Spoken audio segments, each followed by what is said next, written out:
Hello, I'm Severin Suzuki speaking for ECHO, the Environmental Children's Organization. We're a group of 12 and 13-year-olds trying to make a difference. Vanessa Seti, Morgan Geisler, Michelle Quigg, and me. We've raised all the money to come here ourselves, to come 5,000 miles to tell you adults you must change your ways. Coming up here today, I have no hidden agenda. I am fighting for my future. Losing my future is not like losing an election or a few points on the stock market. I am here to speak for all generations to come. I am here to speak on behalf of the starving children around the world whose cries go unheard. I am here to speak for the countless animals dying across this planet because they have nowhere left to go. I am afraid to go out in the sun now because of the holes in our ozone. I am afraid to breathe the air because I don't know what chemicals are in it. I used to go fishing in Vancouver, my home, with my dad, until just a few years ago we found the fish full of cancers. And now we hear of animals and plants going extinct, every day vanishing forever. In my life, I have dreamt of seeing the great herds of wild animals, jungles and rainforests full of birds and butterflies. But now I wonder if they will even exist for my children to see. Did you have to worry of these things when you were my age? All this is happening before our eyes, and yet we act as if we have all the time we want and all the solutions.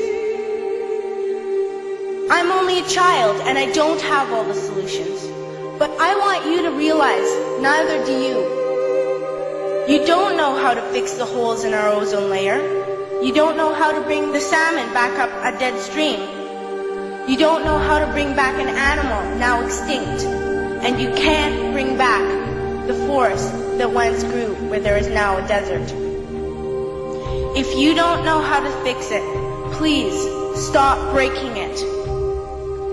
Here, you may be delegates of your government, business people, organizers, reporters, or politicians, but really, your mothers and fathers, sisters and brothers, aunts and uncles, and all of you are someone's child. I'm only a child, yet I know we are all part of a family, 5 billion strong, in fact, 30 million species strong. And borders and governments will never change that. I'm only a child, yet I know we are all in this together and should act as one single world towards one single goal. In my anger, I am not blind, and in my fear, I am not afraid of telling the world how I feel. In my country, we make so much waste. We buy and throw away, and yet northern countries will not share with the needy. Even when we have more than enough, we are afraid to share. We are afraid to let go of some of our wealth. In Canada, we live the privileged life, with plenty of food, water, and shelter. We have watches, bicycles, computers, and television sets. The list could go on for 2 days. 2 days ago, here in Brazil, we were shocked when we spent time with some children living on the streets. This is what one child told us. I wish I was rich.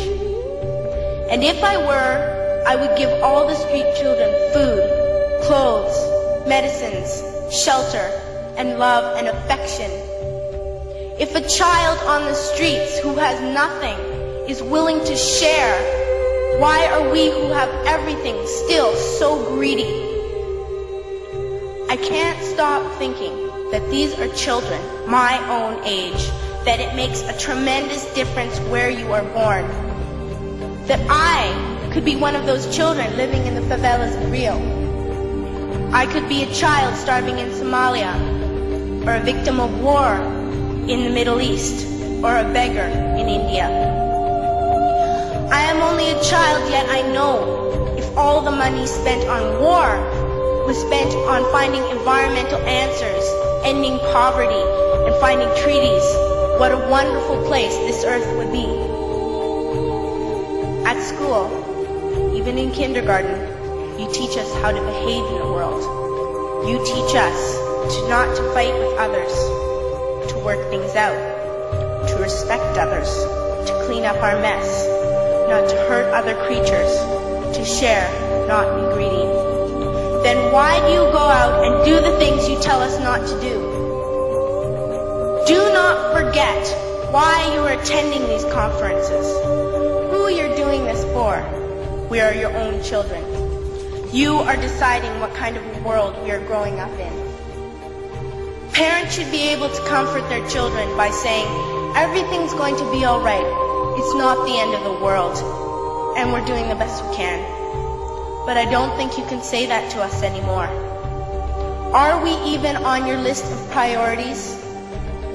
My dad always says, you are what you do, not what you say. Well, what you do makes me cry at night. You grown-ups say you love us, but I challenge you, please, make your actions reflect your words.